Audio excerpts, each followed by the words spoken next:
On today's episode of RyGuys Garage, I'm going to show you how to change out the glow plugs on your Duramax diesel.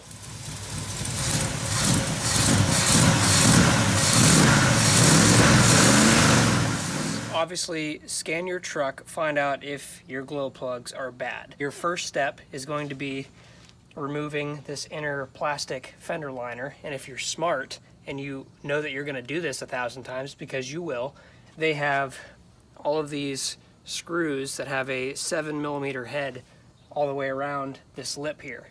If you're smart, you will put this back together with only a couple of these, so it makes it way easier to tear it apart the next time that you have to do it, because you will. And then secondly, there's these push pin clips, and what those do is when you push this secondary part into the first part, it expands this piece right here and basically rivets itself up into the holes of your wheel wells. So that holds it in place. Also would recommend only keeping a couple of these in there. I go camping with this thing all the time. I'm constantly driving it on the highway, and I have never even come close to having a inner wheel liner fall out on me. So do yourself a favor and do that. These right here are your glow plugs. They have a resistance wire attached. Basically, it sends resistance back, letting you know that they're working. So it goes 1, 3, 5, 7 in that order from front to rear. We are changing glow plug number 3. So your first step is to, first of all, spray it down with PB Blaster. It makes it way easier to take these apart, and you're less likely to break one of these resistance wires off if you don't snap any of this. You're going to take a 10mm socket, remove this while simultaneously holding your wire so it doesn't kink off and break. I've already removed my wire, which is held on by the 10mm nut, and then you're going to want to find a deep well 12mm socket and get it onto the secondary part. Now when you're doing this, you have to be very, very, very careful that you do not snap these off in there. If you get too much leverage on them by trying to reach in there with a deep well plus an extension, since it's difficult to get to, you will 100% snap these off, and you will make a 20-minute job turn into a 6-hour job. So try not to do that as best as you can. This one has been giving me trouble because clearly somebody either put Loctite on it or the threads are just gummed up. It's not been wanting to come out very smoothly. So I've been fighting it forever. I would highly recommend using an impact on these to pull them out, setting it on one of the lowest settings so you don't break it off.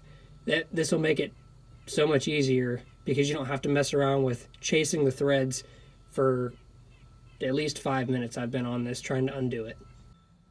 I'm gonna go ahead here and keep undoing this. It's almost there, but again, the threads are so long, it takes forever.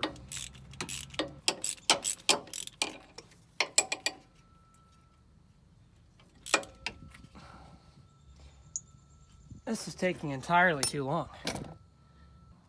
It's almost like it's stuck because the threads are out. It's just, I'm almost having to kink the socket at an angle so it grabs onto the glow plug and pulls it. That was miserable. Yeah, you can see right here on the glow plug, it's all kind of chewed up from spinning in there and not wanting to come out. So that's out. Obviously, you can't really tell if they're bad just by looking at it. It's just, you got to put a code scanner on your truck and scan for it to see if you have a bad glow plug. Any sensor or any probe type setup on your truck you should replace with an AC Delco, because the aftermarkets always fail and they always have problems and they don't register the correct resistance or voltage, and they'll crap out. I've had this problem way too many times, and I learned getting older that OEM stuff is usually better. Anti-seize is your best friend. Please use this on bolts that are not necessarily moving components on your vehicle, because it makes taking these out the next time you're gonna have to do it way easier, and it just really helps you in the long run. And once you do that, go ahead and get your 12mm socket, deep well of course. Go ahead and tighten that down. Now you'll feel it start to get real tight You do not have to over tighten this. If you do, you're gonna snap it off. Just nice and snug is good enough. Now, for whatever reason, mine didn't come with this nut on the new one, so go ahead and reuse your old nut. Again, put anti-seize on this as well. It helps remove it and not kink or break your wire. And then also, if you're in here, you might as well clean up the lead on this so it is metal to metal. If you live in a salt state, they'll likely be rusted. So go ahead and slip that back over the threads. Go ahead and take your nut, start threading it back on there. I'm sorry, I was mistaken. This is a 7mm socket that goes on the edge of this. So this nut requires a 7mm socket, not a 10. I got too many sockets out right now. I call myself a professional. Huh.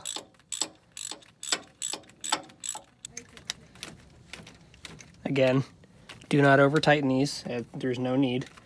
Just enough on there. Go ahead and grab your resistance wire and tighten down.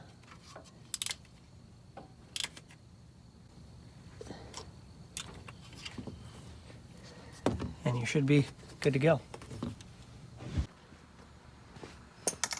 After that's done, you can go ahead and throw your wheel liner back up in here.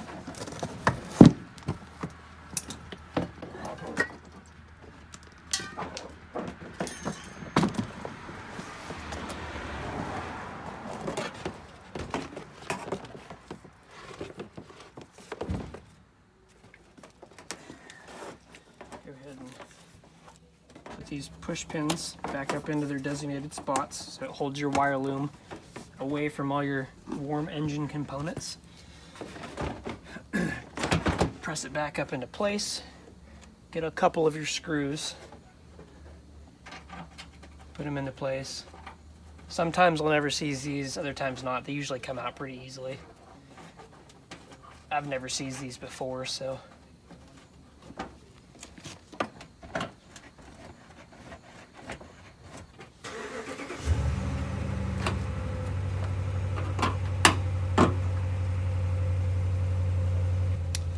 $7mm socket, not a 10.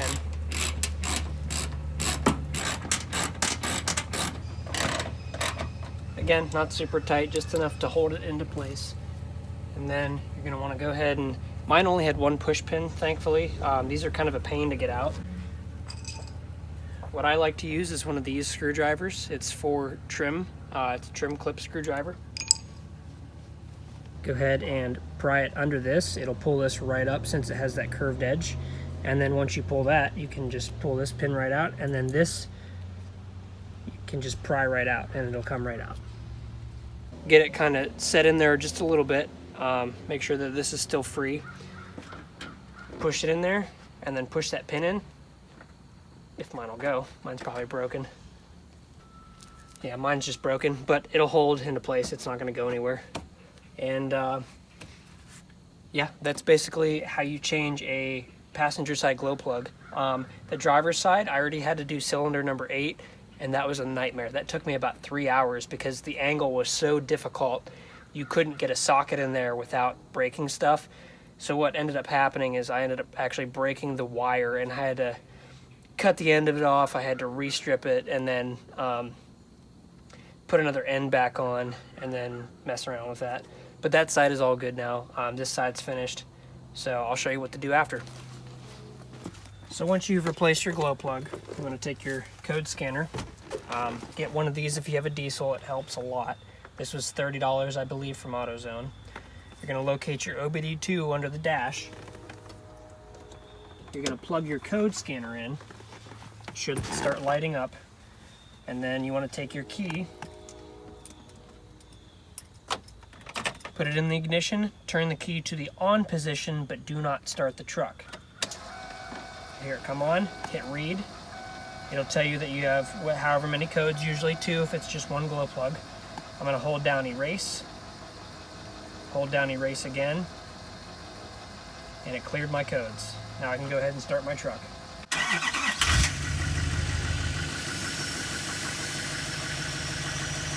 it should read 0 codes are on there now.